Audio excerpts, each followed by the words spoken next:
lost, unfortunately, but I did not want to start, I had no intentions of starting a lawsuit against the nursing home and the Did they make you an offer in that state. lawsuit? Kroger's made me an offer. Not Kroger. No, because I had a lady by the name of Rosalind. No, I'm talking about the other lawsuit with Christian. The Christian. Were you ever made an offer in any of your fights with Christian? The one in Hawaii? Yeah. Or any of them? They had made an offer in Hawaii, and my attorney thought that we could get much more, and it was $2.5 million. We should have taken that. Okay. But he felt that he had a bigger case. So your but lawyer. that's not what helped him. So your lawyer, at his legal expertise and legal advice or whatever you want to call it, told you to not take it and to fight for more. Right. He thought that if we went before a jury, that we would have a better chance of getting more monies. Because the monies we were trying to get was to take care of Christian. Yeah, I understand. To bring him home, build him a house or make his home accessible for him, and so we can give him the quality of care that he is so deserving of needing. To make it to the 50 years or more that he was said to be able to live to. Right. Okay. All right.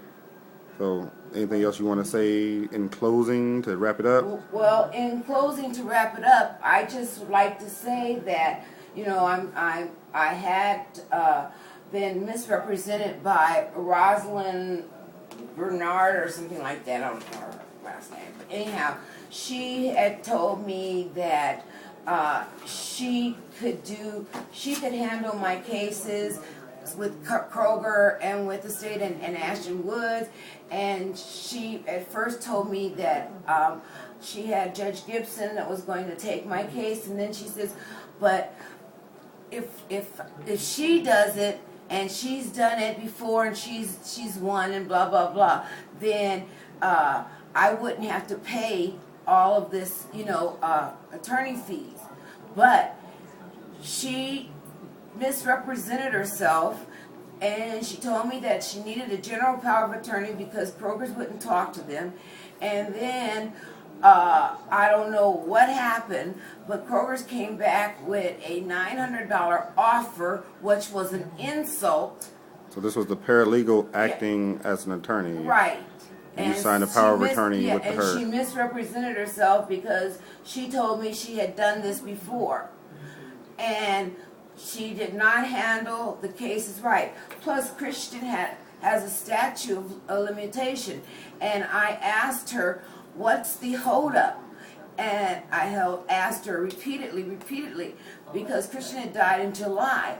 And so she said that she had filed with the courts for them to waive the, I didn't know any of this until just recently, that she had filed with the courts to waive the fees. And if that was the case, I would have come up with it some way, somehow. And she held on to my case, and she wasn't telling me the truth. Okay. And so now I just pray to God that Christian's case is not lost. Mm-hmm. And because of Roz's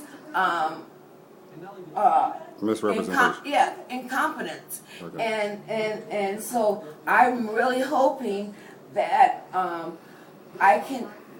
The bottom line is, I want the state and Ashton Woods be held responsible for the condition that my son was kept in and the condition that he died under.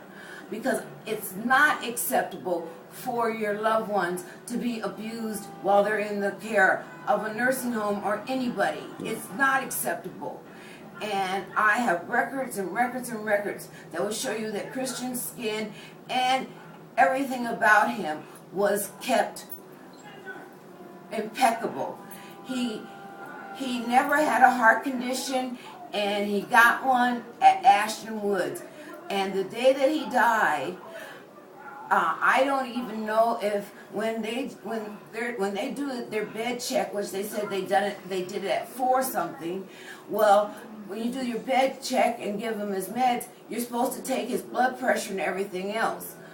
Now, I don't know if they took his blood pressure medicine. I mean, I don't know if they took his blood pressure, because 2 hours later my son was dead on July 21st. So So I don't know. I don't believe that they did check his blood pressure or anything. And I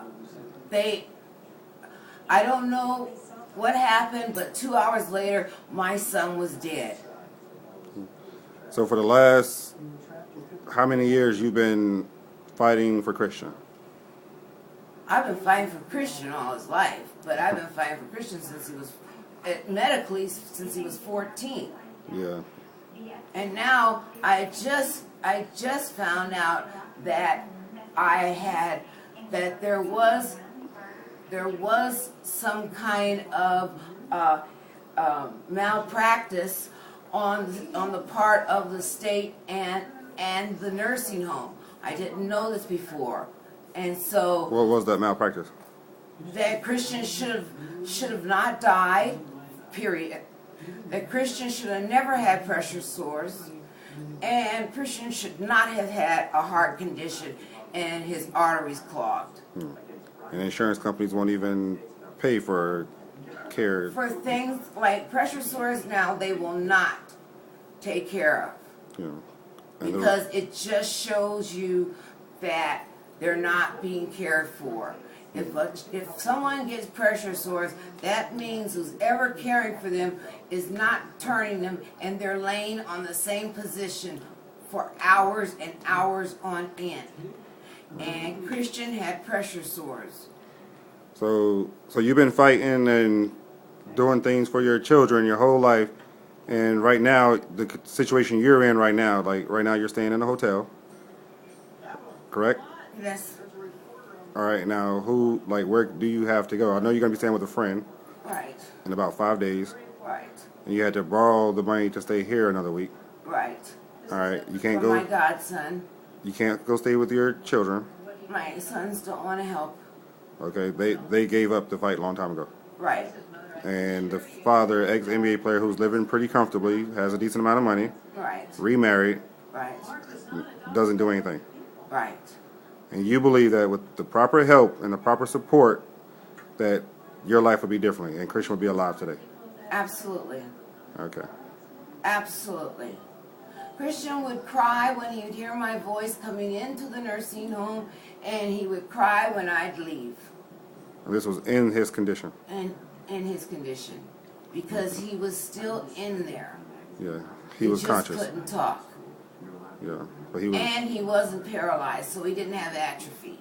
and you knew your son, so you knew he was fully aware. Absolutely. Okay.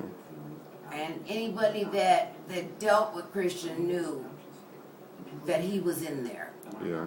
And they treated him like a turnip at the nursing home, like he wasn't, just a A vegetable. vegetable. But he was so much more. So what do you want to happen at this point? What are you looking to happen at this point? What would you like, Well, in a what I perfect would world, like- what would happen right now? In a perfect world, What would happen right now? my son would be alive and playing basketball in the NBA. How Those were his- would Christian be today? Christian was born in 81, and he would have been 29. Okay. And he's how tall? He was about 6'10" or something. Okay. He was real tall. Played basketball in high school? Yes, he Good was athlete? in the top 5 in the country at 14. Yeah. So he probably most likely would have been in the NBA like his father. Absolutely. If Yeah. nothing else, the height. And because his father, the genes were certainly there. His older brother played overseas, Yeah. and his middle brother played, and he played football. But Christian played it all, and he excelled at every sport that he played. Yeah. So he was most likely following his father's footsteps. Yes. Okay. Yes. Well, I think that's it.